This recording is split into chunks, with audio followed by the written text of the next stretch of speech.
Hello friends, मैं हूँ DreamWorks 06 और आज फिर हाजिर हूँ मैं आपकी फेवरेट स्टोरी उधार का प्यार का एक नया एपिसोड लेकर। तो कुछ लोग जो ये जानना चाहते हैं कि ये पॉकेट एफएम पर कब आएगी, तो ये बहुत जल्द होने वाला है।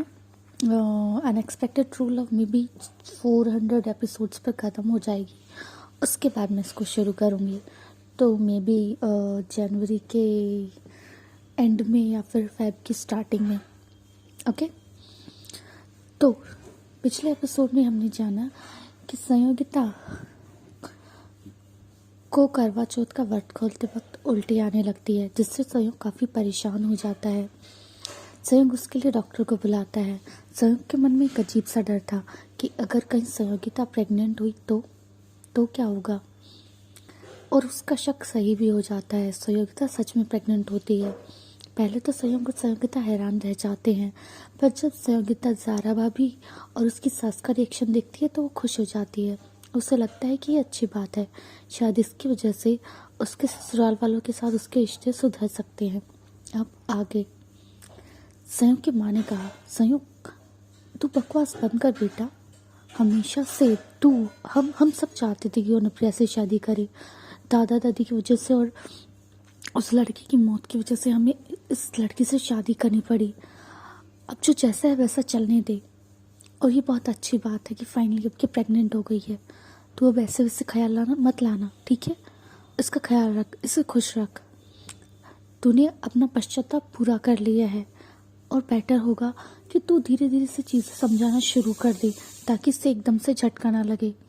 इसकी डिलीवरी होते ही हम इसे जाने के लिए बोल देंगे, ये बात तू याद रखना। अच्छा होगा अगर तू ये कहे, ताकि इसे अच्छे से समझ में आ जाए कि इस घर में ना कभी कोई जगह थी और ना ही कभी कोई जगह होगी।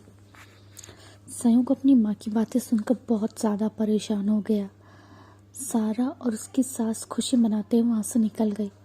संयोग अपने स्टडी रूम में चला गया और अपना सर पकड़कर बैठ गया।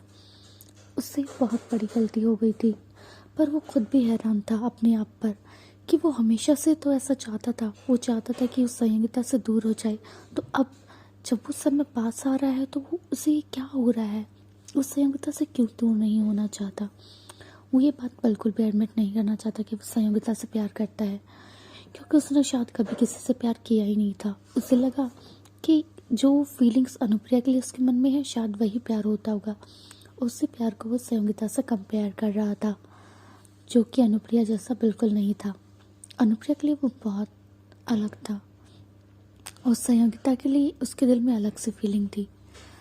जहाँ वो संयोगिता को खुश देखना, उसके साथ समय बिताकर बहुत अच्छा फील करता था, वहीं अनुप्रिया उसके लेवल की लड़की थी, उसके स्टेटस की लड़की थी, उसकी दोस्त थी, बचपन से उसके साथ थी। उसने और संयोगिता ने शायद कभी साथ बैठकर बातें ही नहीं की, पर वो उससे दूर जाना नहीं चाहता था। संयोग को लगा कि शायद उसे संयोगिता से एक शारीरिक आकर्षण है, और ये शारीरिक आकर्षण तो एक समय के बाद ख़त्म हो जाएगा। उसे लगा कि जब तक संयोगिता को बच्चा पैदा होगा तब तक उनके बीच संबंध तो बनने से रहे, तो धीरे धीरे शारीरिक आकर्षण ख़त्म हो जाएगा और उसे संयोगिता को जाने के लिए कहने के लिए ज़्यादा मशक्क़त नहीं करनी पड़ेगी। संयोग ने यही सोचकर सारी चीज़ें वक्त पर छोड़ दी। संयोगिता जब शाम को खाना बनाने आई तो उसकी सास ने कहा, तू कहाँ जा रही है संयोगिता? संयोगिता ने कहा, माँ खाना बनाना है। उसकी सास ने कहा, नहीं नहीं, अब तो कोई काम नहीं करेगी, अब बस आराम किया कर, तुझे कोई भी काम करने की ज़रूरत नहीं है। संयोगिता ने जब ये सुना तो वो हैरान रह गई।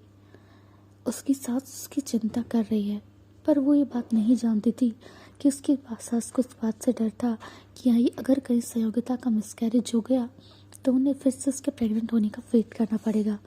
संयोगिता जहाँ उन्हें उनकी केयर समझ रही थी, वो उनका स्वार्थ था, जो ये भोली संयोगिता नहीं जानती थी। संयोग अब अपना ज़्यादा समय ऑफिस में ही बिताने लगा, क्योंकि संयोगिता के पास वो जा नहीं सकता था और रह रहकर उसे संयोगिता से दूर जाने का ख्याल खाया जा रहा था। एक शाम संयोगिता जब डॉक्टर के पास चेकअप कराने के लिए गई हुई थी तो संयोग घर आया। उस समय घर पर कोई भी नहीं था। संयोग ने जैसे ही अपने रूम में गया, वहाँ पर किसी ने उसे ज़ोर से हक कर लिया। संयोग हैरान रह गया। जब उसने उस शख्स को देखा तो वो अनुप्रिया थी। संयोग ने उसे धक्का मारकर खुद से अलग किया और बोला, अनुप्रिया, तुम यहाँ क्या कर रही हो? अगर किसी ने देख लिया तो?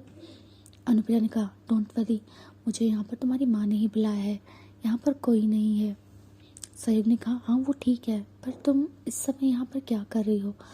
अनुप्रिया ने कहा, ओ सहयोग, I love you so much. Finally वो लड़की प्रेग्नेंट हो गई और वो अब तुम्हारी ज़िंदगी से चली जाएगी। संयोग ये सुनकर चुप हो गया। अनुप्रिया ने उसके चेहरे के बदलते रंग देख लिए थे। वो हमेशा से जानती थी कि संयोग अब धीरे धीरे संयोग की तकले बदल रहा है, पर वो ऐसे होने देना नहीं चाहती थी। अनुप्रिया ने उसके चेहरे के बदलते रंग देखकर उससे पूछा, क्या हुआ संयोग, तुम इस बात से खुश नहीं होगा? संयोग जल्दी से बोला, नहीं, ऐसा ऐसा क्यों होगा, हमने हमेशा से यही तो प्लान किया था। अनुप्रिया ने कहा, वेरी गुड, तो फिर अब तुम प्रोसेस शुरू कर दो। संयोग ने कहा, किस बात का प्रोसेस है? अनुप्रिया ने कहा, ऑफ कोर्स उससे तलाक लेने का। संयोग ने जब ये सुना तो वो शांत हो गया। सब लोग उसे तलाक लेने के लिए बाधित कर रहे थे और उसका मन बहुत परेशान हो रहा था। संयोग के तक से दूर जाने के ख्याल से ही उसका मन विचलित हो उठा। तो अब क्या करेगा संयोग? क्या सच में बच्चा पैदा होने के बाद तो वो छोड़ देगा संयोगिता का साथ?